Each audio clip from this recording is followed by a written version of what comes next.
ডিম থেরাপি কিন্তু চলছেই। তোলাবাজি সহ একাধিক অভিযোগে তারকেশ্বর পুরসভার প্রাক্তন চেয়ারম্যানকে ডিম চুড়লেন স্থানীয় বাসিন্দারা। অভিযুক্ত স্বপন সামন্তকে এভাবেই গলায় জুতোর মালা পরিয়ে এলাকায় ঘোরানো হলো। কান ধরে ওঠবোস করানো হলো। প্রাক্তন চেয়ারম্যানকে লক্ষ্য করে চোর স্লোগান দিলেন এলাকাবাসী।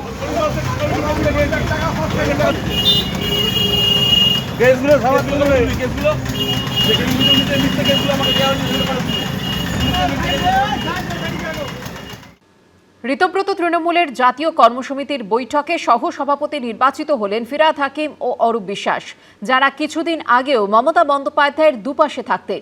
এই অরূপ বিশ্বাসের চিঠি পাঠানোর পরই তৃণমূলের অ্যাকাউন্ট থেকে টাকা তোলা বন্ধ করে ব্যাংক। সোমবার সেই অ্যাকাউন্ট সংক্রান্ত বিষয়ে বড় পদক্ষেপের ঘোষণা করেছেন ঋতব্রত বন্দ্যোপাধ্যায়। মমতা বন্দ্যোপাধ্যায়ের হাত থেকে তৃণমূলের দখল চলে গেল ঋতব্রত বন্দ্যোপাধ্যায়দের হাতে। নতুন চেয়ারপারসন হলেন অরূপ রায়, যারা একসময় মমতা বন্দ্যোপাধ্যায়ের কিচেন ক্যাবিনেটের সদস্য ছিলেন।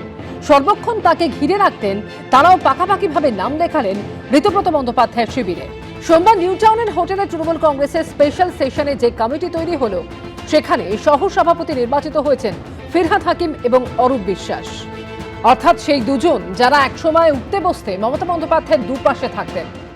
আজকে সর্বসম্মতিতে এই স্পেশাল সেশন থেকে ইতিমধ্যেই আপনাদের আমি বলেছি যে শ্রী অরূপ রায় অল ইন্ডিয়া তৃণমূল কংগ্রেসের চেয়ারপারসন নির্বাচিত হয়েছেন। এছাড়াও আরও 29 জন যাদের নিয়ে ন্যাশনাল ওয়ার্কিং কমিটি গঠিত হয়েছে, শ্রী ফিরহাদ হাকিম, শ্রী অরূপ বিশ্বাস, শ্রী জাভেদ আহমেদ খান, শ্রী বিপ্লব মিত্র, শ্রী আকরুজ্জামান, শ্রীমতী সাবিনা ইয়াসমিন, শ্রী রথিন ঘোষ, শ্রী সন্দীপন সাহা। নিউ টাউনের নোভোটেল হোটেলে এই দিন দেখা যায় মঞ্চে টাঙানো হোর্ডিংয়ে লেখা আছে all India Trinamool Congress special session. রয়েছে তৃণমূলের প্রতীক ঘাসফুলও, তবে নেই মমতা বন্দ্যোপাধ্যায় কিংবা অভিষেক বন্দ্যোপাধ্যায়ের ছবি। দেখা গেল রবীন্দ্রনাথ ঠাকুর, মহাত্মা গান্ধী, বি.আর. আম্বেদকর ও নজরুল ইসলামের ছবি। কালীঘাট তৃণমূলের ক্রমাগত ভাঙন নিয়েও এই দিন কটাক্ষ করেন ঋতব্রত বন্দ্যোপাধ্যায়। যার নাম ঘোষণা হচ্ছে বিভিন্ন জায়গায়, মানে যাদের নাম ঘোষণা হচ্ছে তারা তার আগেই অন্যত্র চলে যাচ্ছেন, পরের দিন সকালবেলা রেজিগনেশন দিচ্ছেন। এর মধ্যেও একজন সো কল্ড জাতীয় কর্মসমিতির বলে যেটাকে বলা হচ্ছে, তার একজন গুরুত্বপূর্ণ সদস্য রেজিগনেশন দিয়েছেন। কালকে বিধানসভায় তিনি আসবেন। রাজ্য সভাপতি যিনি ছিলেন তার ছেলে আপনাদের বৈঠকে এখানে উপস্থিত হয়েছে। হ্যাঁ, অনেকটা মিউজিক্যাল চেয়ারের মতো। আপনি হয়তো বলছেন যে এই নিজেই আপনি বললেন ছিলেন, তার মানে কি এখন নেই? নিশ্চিতভাবে আগামী দিনের যে লড়াইয়ের কথা অরূপদা বললেন, সেই লড়াইয়ে সৌরভও গুরুত্বপূর্ণ ভূমিকা পালন করবে। কোষাধ্যক্ষ পরিচয় দিয়ে চিঠিতে তৃণমূল কংগ্রেসের অ্যাকাউন্টের লেনদেন বন্ধ করার জন্য আবেদন জানিয়ে অরূপ বিশ্বাসের চিঠি ঘিরে আগেই তোলপাড় হয়েছিল। তা নিয়েও বড় পদক্ষেপের ঘোষণা করেছেন ঋতব্রত বন্দ্যোপাধ্যায়। তদন্তের জন্য আমাদের একাধিক এমএলএ তারা কমপ্লেন দায়ের করেছেন। অরূপবাবু তো করেছেনই, অরূপবাবু তো আমাদের এখানে, অরূপ বিশ্বাস অন্যতম সহসভাপতি। আমরা আজকে সর্বসম্মতিতে সিদ্ধান্ত নিয়েছি যে স্পেশাল অডিটর নিয়োগ করতে হবে।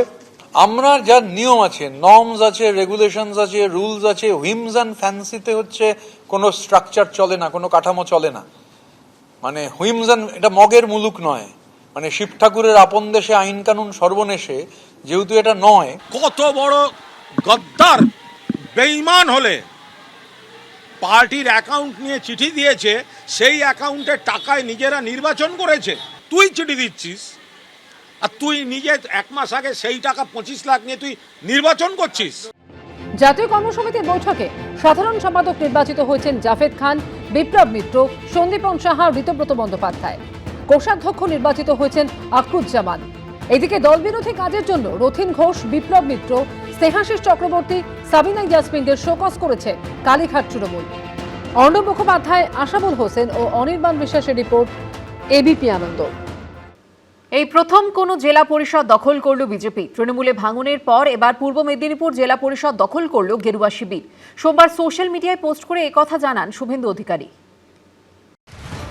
18 বছর আগে ভোটে জিতে যে জেলা পরিষদ দখল করেছিল তৃণমূল, সেই পূর্ব মেদিনীপুর জেলা পরিষদ দিয়েই এবার খাতা খুলল বিজেপিও।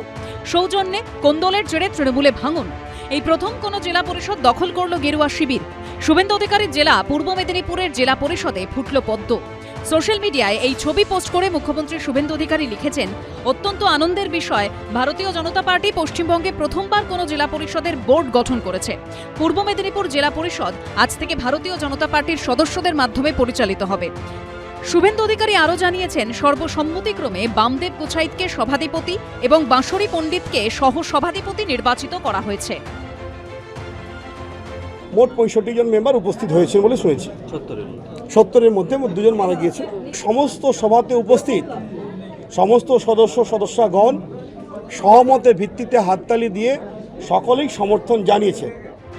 বিধানসভা ভোটে তৃণমূল হারার 1 মাসের মাথায় গত 5ই জুন পূর্ব মেদিনীপুর তৃণমূল পরিচালিত জেলা পরিষদের সভাধিপতির পদ থেকে ইস্তফা দিয়েছিলেন তৃণমূল নেতা উত্তম বারিক এবং জেলা পরিষদের সহ সভাধিপতি সুহাসিনী কর।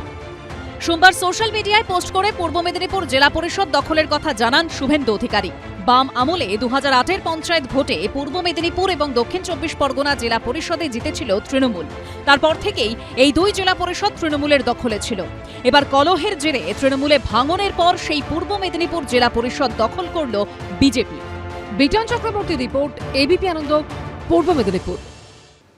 মেসিকাণ্ডে সোমবার ফের জিজ্ঞাসাবাদ করা হলো প্রাক্তন ক্রীড়ামন্ত্রী অরূপ বিশ্বাসকে। থানা থেকে বেরোতেই তাঁকে লক্ষ্য করে চোর স্লোগান দেওয়া হয়, দেখানো হয় জুতোর মালা। এদিন প্রায় 3 ঘন্টা জিজ্ঞাসাবাদ করা হয় অরূপ বিশ্বাসকে।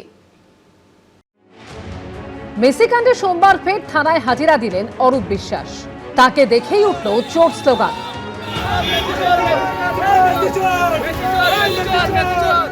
দেখানো হলো জুতোর মালা। বৃহস্পতিবার বিধাননগর দক্ষিণ থানায় 3 ঘন্টারও বেশি সময় জিজ্ঞাসাবাদ করা হয় প্রাক্তন ক্রীড়ামন্ত্রী অরূপ বিশ্বাসকে। সোমবার ফের তাকে তলব করা হয়। এই দিনেও প্রায় 3 ঘন্টা জিজ্ঞাসাবাদ করা হয় অরূপ বিশ্বাসকে। ভিতরে যখন জিজ্ঞাসাবাদ চলছে, থানার বাইরে জড়ো হন বিক্ষোভকারীরা। অরূপ বিশ্বাসের জন্য তৈরি করা হয় জুতোর মালা। বিধাননগর দক্ষিণ থানার বাইরে অরূপ বিশ্বাসের অপেক্ষায় বেশ কয়েকজন মানুষ তারা জুতোর মালা তৈরি করছেন। এইভাবেই পরপর জুতো বেঁধে মালা তৈরি করা হচ্ছে। ও মেসিকে চুরি করেছিল, লোকে তো পয়সা চুরি করে, টাকা চুরি করে, ও দুর্নীতিও করেছে আর মেসিকে চুরি করেছিল আর বেতালের মতো মেসির ঘাড়ে উঠে পড়েছিল। আমরা টিকিট কেটে খেলা দেখতে পারিনি, মালা দিয়ে ওকে সংবর্ধনা দেবো আজকে। থানা থেকে বেরোতেই অরূপ বিশ্বাসকে লক্ষ্য করে ওঠে চোর স্লোগান। আমি সম্পূর্ণ সহযোগিতা করেছি, যেটা এটা বিচারাধীন এই বিষয়ে আমি একটা মন্তব্য করব না। যেহেতু এটা বিচারাধীন সাবজুডিস, সেই কারণে আমার কিছু বলাটা আমার আইনজীবী বলেছে কিছু না বলতে। গত বৃহস্পতিবার আলিপুর আদালতে তুমুল বিক্ষোভের মুখে পড়েন প্রাক্তন ক্রীড়ামন্ত্রী অরূপ বিশ্বাস। ভেঙে ফেলা হয় আইনজীবীর চেম্বারের জানলার কাঁচ। মেসিকাণ্ডে এর আগে বারবার তলব করা হলেও পুলিশের কাছে হাজিরা দেননি তৃণমূল নেতা। উল্টে কলকাতা হাইকোর্টে রক্ষা কবচ চেয়ে আবেদন করেন তিনি। এরপরই আদালত নির্দেশ দেয়, মেসিকাণ্ডে পুলিশের নির্ধারিত দিনেই হাজিরা দিতেই হবে অরূপ বিশ্বাসকে। তবে গ্রেফতারের মতো কড়া পদক্ষেপ করতে পারবে না পুলিশ। অরূপ বিশ্বাসের রক্ষা কবচের নির্দেশকে চ্যালেঞ্জ করে ইতিমধ্যে কলকাতা হাইকোর্টে ডিভিশন বেঞ্চের দ্বারস্থ হয়েছেন মেসির অনুষ্ঠানের উদ্যোক্তা শতদ্রু দত্ত। মঙ্গলবার সেই মামলার শুনানি হতে পারে। সন্দীপ সরকার ও শৌভিক মজুমদারের রিপোর্ট, এবিপি আনন্দ, কলকাতা। এবিপি আনন্দ, এগিয়ে থাকে, এগিয়ে রাখে।